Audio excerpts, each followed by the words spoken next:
You probably already have language learning goals, but the real key to success is to make the right goals. In this video, I'll show you how, with 5 tips to stop wasting your time and start learning. Hi everyone, Alicia here. In this video, I'll teach you 5 tips to stop procrastinating and keep your motivation for learning a new language. Some of these are study methods, and some will be general ways that you can keep your study motivation up. While these tips are for studying a language, some of them are good for other things in your life too, such as new challenges or other types of goals. But before we start, don't forget to click the link in the description to get your bundle of PDF cheat sheets, including survival phrases, romantic lines, learning tips, absolutely free.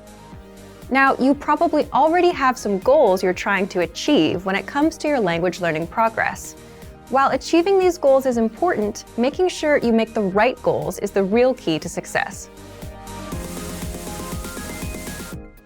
The very first tip is to set SMART goals. SMART is an acronym, meaning each letter in the word stands for another word.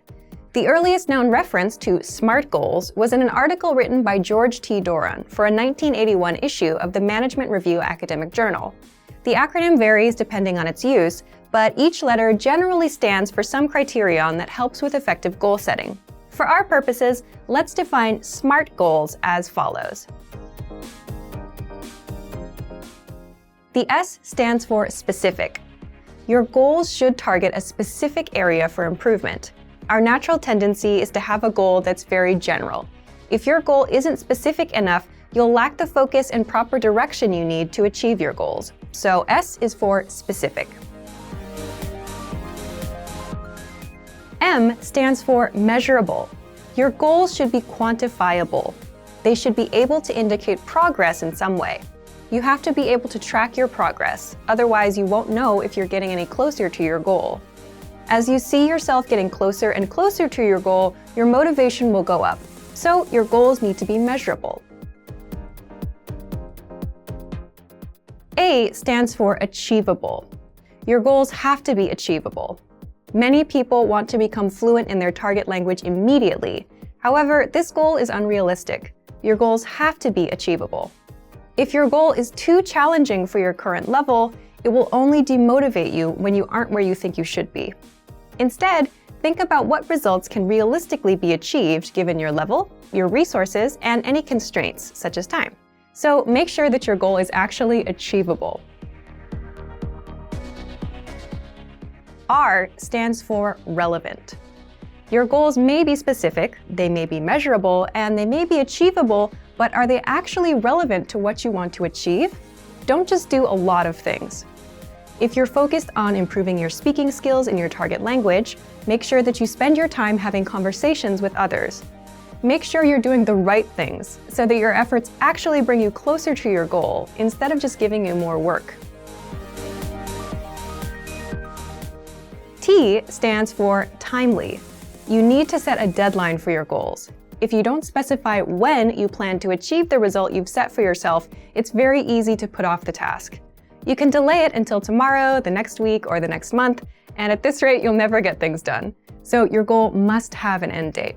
So remember, tip number 1 is to set SMART goals: specific, measurable, achievable, relevant, and timely. So, for example, a goal you could make is registering for a challenging test, a test that's a little bit beyond your current level. I hate failing, so if I register for a challenging test, I'm motivated to study because I don't want to fail. This is a good example of a SMART goal because tests are specific. There are tons of different tests focused on speaking, grammar, and comprehension. Pick a test that can measure the specific area in which you'd like to grow. Measurable. Tests are measurable. Every test measures your performance to some degree. Whether it's a total count of right and wrong answers or a simple pass or fail, every test measures your performance. Tests are achievable. There's an important detail to remember here, though. Find a test that is achievable for you. If you're a beginner, then the most advanced test is probably not right for you. Find one that's meant for beginners. Then, after that one, work your way up to more advanced tests in the future. Tests are relevant. Most, if not all, language tests are designed to ensure that you're capable of performing to a set standard in your target language. Lower-level tests are designed to ensure that you can handle the most essential aspects of your target language. But there are tests for all levels, including higher education entry exams that could be difficult, even for native speakers. Pick the one that's right for you. And finally, tests are timely. If your test is completed in a physical location, then this one is obvious. You have to be at that spot at the set time, ready to take the test. There's no wiggle room. But even online tests will most likely have a deadline for you to complete them. The second tip to help you stop procrastinating and to keep your motivation up is to create a diary or social media account that you can update every day. This may seem simple or even unrelated to language learning, but by creating a diary in your target language, you have the chance to actually create in the language itself. Creating a diary is also a great way to practice writing in your target language. Another method is to create a social media account, which gives you the chance to connect with other people who are working toward the same goals as you. Maybe they can even give you feedback on your writing. If you're following people online who regularly share good resources, those can be really helpful for you too. It lets you find new tools that can encourage and motivate you, especially if they relate to some of your other interests, such as music or books in other languages. This is a really good way to take a few minutes every day to work towards your goal, without it even seeming like work. The third tip is to focus on understanding a specific TV show or movie. Try to watch a movie in your target language without any subtitles, or try to understand your favorite TV show that's in your target language. If you don't already have a goal like this, it can be a fun way to practice. If your friends often talk about a particular TV show, it could be a good way to study, and a fun way to keep your motivation up together.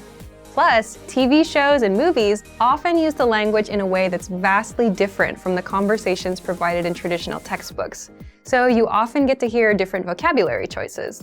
It's a very powerful way to learn a language and end up sounding more like a native speaker. Tip number 4 is to enroll in a regular language course. Register for something you have to go to or you have to participate in regularly, meaning every week or 2 times a week or maybe even every day. The point of this is it's something that gives you a pattern to follow. Forming a study habit will help you progress very quickly. It will make it easier for you to achieve your language learning goals. Once you form the habit, you won't even have to think about starting each time. It'll just be natural. Have something that you must take responsibility for. You'll be more motivated to continue if there are others, especially classmates or a teacher, watching you progress. Look for resources inside your community, and if there are no opportunities there, look for things digitally. You can find many of our videos on YouTube, on Facebook, and of course, our entire video and audio lesson library on our website. The lessons on our website also come with assignment courses, so you can test your knowledge. The last tip is to make your goal public. Share your goal. Tell people about your goal. For example, if you want to give a business presentation in your target language this year, then tell your colleagues or your boss about it. Some people may find what you're doing interesting, and they can support you. This kind of pressure can help push people forward who have trouble motivating themselves alone. By telling others about your goal, you'll feel more accountable. Because you told somebody that you were planning on doing something, there's an underlying sense of guilt if you don't accomplish the task. You may feel that you have failed your peers in some way, even if there's no direct pressure from them. Using this technique, you can push yourself into moving forward toward your goal, especially at times when you feel the least motivated. And that brings us to the end of our 5 tips to stop wasting time and start learning a language. We've talked a lot about how to set goals for yourself and think about new challenges. First, I told you about creating SMART goals. Remember, SMART goals are specific, measurable, achievable, relevant, and timely. Registering for a test is a great example of a SMART goal. Next, we talked about keeping a diary or social media account in your target language. Start doing it right now, even if you're still a beginner. Then, I suggested that you focus on understanding a specific TV show or movie. Pick something in your target language that you really love, because you may need to watch it over and over again until it all makes sense to you. And next, we talked about enrolling in a regular language course. This will give you something concrete that you must take responsibility for. Finally, make your goal public. Tell someone about your learning goals to keep you accountable for them. You're much less likely to abandon your studies if you have friends asking you about your progress. I hope that these are useful tips that you can use to reach your language learning goals. And before we go, let me remind you to download tons of free PDF lessons to learn the language the fast, fun, and easy way. Just click the link in the description. If you like this video, give us a thumbs up and share it with anyone who may find it useful. Do you have any good tips that you've used to help you reach your goals? Share them in the comments. Thanks very much for watching, and see you next time.